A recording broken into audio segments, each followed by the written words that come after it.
In the news said this could be the worst snowstorm, maybe like the blizzard 78. We could have 1.5 to almost up to 3 feet of snow in the Boston area by tomorrow night and Wednesday morning.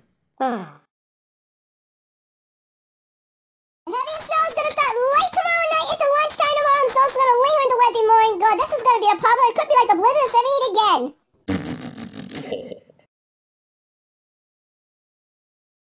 But my service and subways things, I think they're going to be closed, and then I might be working on Tuesdays.